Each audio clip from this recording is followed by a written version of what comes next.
Goeienaand. Ons is vanaand by die laaste tema. Ons glo ons het een doop. Die teksgedeelte is Romeine 6 vers 1 tot 5 en ek gaan lees hier van vers 3. Of weet julle nie dat ons almal wat in Christus Jesus gedoop is, in sy dood gedoop is nie? Deur die doop is ons immers saam met hom in sy dood begrawe, sodat soos Christus die wonderbaarlike magdaad van die Vader uit die dood opgewek is, ons ook so 'n nuwe lewe kan lei. Aangesien ons met hom een geword het in sy dood, sal ons sekerlik ook met hom een wees in sy opstanding. As jy mens gaan kyk na die geloofsbelijdenis van Nicea en hoe hulle die doop verwoord, dan staan daar: ons bely een doop tot vergifnis van sonde. Grond van hierdie belydenis is dit dat ons sê dat die doop 'n baie sentrale rol speel in ons geloof. En dan as ons oor die doop praat vanoggend, dan gaan dit nou nie oor moet ek met water besprinkel word of onderdompel word. Het gaan nie oor wat se doop nou eintlik reg is nie, maar dit gaan eintlik hier oor die saak of die beginsel van die doop. As ons gaan kyk na dit wat ons saam gelees het, is dit dat ons vanoggend eintlik 3 sake op die tafel wil sit. Die eerste plek is om te sê, die doop is 'n waarborg van God se genade, van sy insluiting binne die groter familie van die Here, en natuurlik ook dat ons aan hom verbind is. In die tweede plek is dit dat die doop vir ons ook wys op die eenheid van die kerk, en natuurlik dan dat die doop ook staan in die teken van vergifnis van sonde. As mens gaan kyk na die doop op sigself, dan sien ons dat die doop 'n sakrament is. En as ons sê dis 'n sakrament, is die bedoeling ons nou daarby om te sê dat ons glo dat 'n sakrament 'n sigbare teken is wat vir ons herinner eintlik aan dit wat die Here vir ons kom doen het.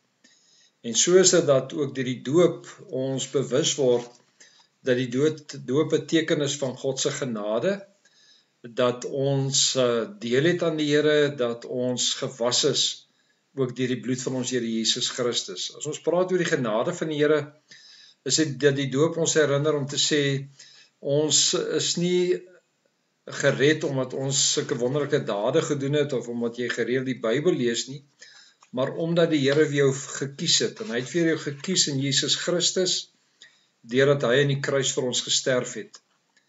Daarmee saam is dit die doop ook 'n insluiting binne die kerk van die Here, en een van die mooi verhale is van Filippus en die ontmande Ethiopiër, waar hy dan ook vra, wat verhinder my om gedoop te word nadat hy tot bekering kom? En dan gaan dit nie oor die groot of die klein doop nie, dit gaan oor dat die ontmande was gesien as iemand wat uitgesluit was uit die koninkryk van die Here. En nou wil hy die doop ontvang as teken daarvan dat hy ingesluit het en deel geword het van die groter familie van die Here.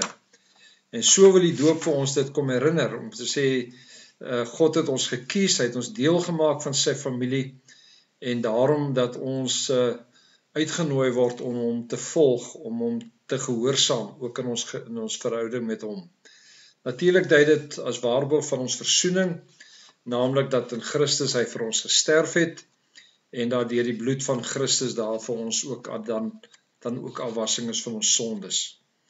In Efesiërs 4 vers 5 word ook vir ons gesê dat die doop bind ons ook binne die eenheid van die kerk. Naamlik, hy sê hierso, as een Here, een geloof, een doop, een God en Vader van almal.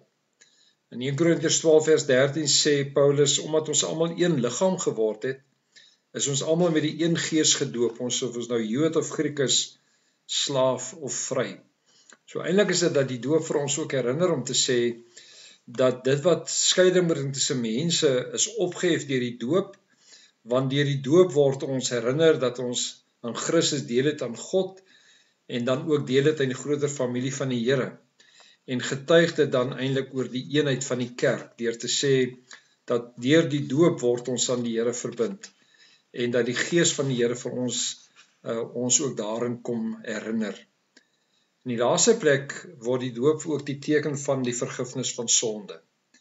Soos wat water 'n teken van reiniging is dit dat die Here ook vir ons kom herinner om te sê dat ons is gebore vanuit 'n sondige natuur, dat sonde ook afstand gebring het tussen ons en die Here, maar dat deur Christus die Here hom met ons versoen het, en daarom dat ons ook vanuit sy versoening elke dag mag leef. Ons teks sê dan ook dat die doop herinner ons van die sterwe in Christus, maar ook die opstanding in Christus. En daarom is dit dat die doop ons herinner om te sê, jy deel aan God, en daarom moet ons dan ook gehoorsaam wees aan die Here, en moet ons hierdie identiteit in Christus gaan uitleef.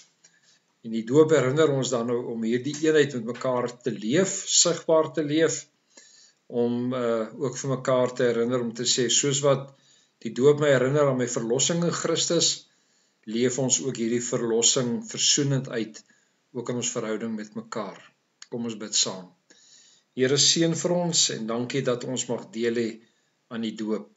Amen.